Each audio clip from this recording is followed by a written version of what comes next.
ಕೆಆರ್ಪೇಟೆ ಪಟ್ಟಣದಲ್ಲಿರುವ ಪ್ರಸಿದ್ಧ ಮುತ್ತುರಾಯ ಸ್ವಾಮಿ ದೇವಾಲಯದಲ್ಲಿ ಇದೇ ಶನಿವಾರ ವೈಕುಂಠ ಏಕಾದಶಿ ಅಂಗವಾಗಿ ವಿಶೇಷ ಪೂಜೆ ಹಾಗೂ ವಿಶೇಷ ಅಲಂಕಾರ ಮತ್ತು ಹೋಮ ಹವನಗಳು ನಡೆಯಲಿವೆ ಎಂದು ದೇವಾಲಯದ ಪ್ರಧಾನ ಅರ್ಚಕ ಮುತ್ತುರಾಜ್ ತಿಳಿಸಿದರು.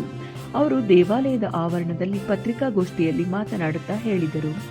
ಗ್ರಾಮದ ಹಿರಿಯ ಮುಖಂಡ ಹೆಗ್ಗಡೆ ಕೃಷ್ಣಪ್ಪ ಮಾತನಾಡಿ, ಶಕ್ತಿ ದೇವರು ಮುತ್ತುರಾಯ ಸ್ವಾಮಿ ಪಟ್ಟಣದ ರಕ್ಷಕನಾಗಿದ್ದಾನೆ.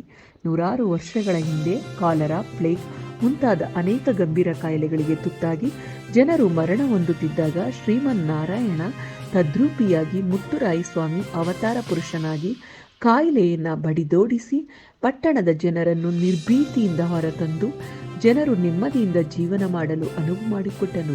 ಅಲ್ಲಿಂದ ಇಲ್ಲಿಯವರೆಗೆ ಮುತ್ತುರಾಯ ಸ್ವಾಮಿ ದೇವರಿಗೆ ಎಲ್ಲ ಹಬ್ಬಗಳಲ್ಲಿ ಭಕ್ತರು ದೇವಾಲಯಕ್ಕಾಗಮಿಸಿ ವಿಶೇಷ ಪೂಜೆಯನ್ನು ಮಾಡಿ ದರ್ಶನ ಪಡೆಯುತ್ತಾರೆ. ಅಲ್ಲದೆ ಇದೇ ಶನಿವಾರ ವೈಕುಂಠ ಏಕಾದಶಿ ಪ್ರಯುಕ್ತ ಮುತ್ತುರಾಯ ಸ್ವಾಮಿ ದೇವಾಲಯದಲ್ಲಿ ವಿಶೇಷ ಪೂಜೆಯನ್ನು ಹಮ್ಮಿಕೊಂಡಿದ್ದು, ಅದರಲ್ಲಿ ಎಲ್ಲ ಭಕ್ತಾದಿಗಳು ಪೂಜೆಯಲ್ಲಿ ಪಾಲ್ಗೊಂಡು ದೇವರ ಕೃಪೆಗೆ ಪಾತ್ರರಾಗಬೇಕೆಂದು ಮನವಿ ಮಾಡಿದರು. ಇದೇ ಸಂದರ್ಭದಲ್ಲಿ ಶ್ರೀನಿವಾಸ್ ಮುತ್ತಣ್ಣ ಸೇರಿದಂತೆ ಇತರರು ಇದ್ದರು. ಮುತ್ತುರಾಯ ಸ್ವಾಮಿ ಅಂತ ಕೃಷ್ಣರಾಜಪೇಟೆ ತಾಲೂಕಿನಲ್ಲಿ ಉದ್ಭವ ಆಗಿರುವಂಥ ಒಂದು ದೇವರು. ಇದು ಕಾಲರಾ ಗಲಾಟೆ ಅಂತ ಹಿಂದೆ ಏನು ಕಾಲರಾ ಗಲಾಟೆ ಇತ್ತು, ಆ ಟೈಮ್ನಲ್ಲಿ ಉದ್ಭವ ಆಗಿ ಈ ಊರಿಗೆ ಕಾಲರಾ ಎಲ್ಲನೂ ಹೊಡ್ಕೊಂಡು ಸುಖ ಶಾಂತಿ ನೆಮ್ಮದಿ ಉಂಟು ಮಾಡಿರುವಂಥ ಒಂದು ಮುತ್ತುರಾಯ ಸ್ವಾಮಿ ಅಂತ ನಾಮಕೀತವಾದಂಥ ದೇವರಿದು. ಮುತ್ತುರಾಯ ಸ್ವಾಮಿ ಅಂತ ಅಂದರೆ ಎಲ್ಲರೂ ಹನುಮಂತರಾಯನ ದೇವಸ್ಥಾನಕ್ಕೆ ಮುತ್ತರಾಯ ಅಂತ ಹೇಳ್ತಾರೆ, ಮುತ್ತತ್ರಾಯ ಅಂತ ಹೇಳ್ತಾರೆ, ಮುತ್ತತ್ರ ಹನುಮಂತರಾಯ ಸ್ವಾಮಿ ಅಂತ ಹೇಳ್ತಾರೆ.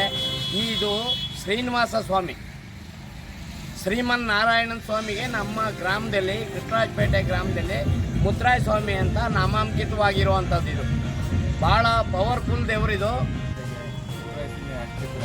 ನಮಸ್ಕಾರ. 23ನೇ ತಾರೀಕು ಶ್ರೀ ಶ್ರೀ ಶ್ರೀ ಶ್ರೀ ಶ್ರೀ ಅಖಿಲಾಂಡ ಕೋಟಿ ಬ್ರಹ್ಮಾಂಡ ನಾಯಕನಾದ ಸಾಕ್ಷಾತ್ ಶ್ರೀಮನ್ನಾರಾಯಣ ಸ್ವರೂಪನಾಗಿರುವ ಮುತ್ತುರಾಯ ಸ್ವಾಮಿ ದೇವರಿಗೆ ವೈಕುಂಠ ಏಕಾದಶಿ ಪ್ರಯುಕ್ತ ವಿಶೇಷ ಪೂಜೆ ಹಾಗೂ ಅಲಂಕಾರ ಹೋಮ ನಡೆಯಿದೆ. ಭಕ್ತಾದಿಗಳು ಸ್ವಾಮಿಯ ಪಾದದ ದ್ವಾರದ ಒಳಗೆ ಬಂದರೆ ಸರ್ವ ದೋಷಗಳು ಪರಿಹಾರ ಆಗುತ್ತದೆ. ಆದೇಶದ ಮೇರೆಗೆ ಅವತ್ತು ಭಕ್ತಾದಿಗಳು ಸಹಕರಿಸಿ ಭಗವಂತನ ಕೃಪೆಗೆ ಪಾತ್ರರಾಗಬೇಕೆಂದು ವಿನಂತಿ.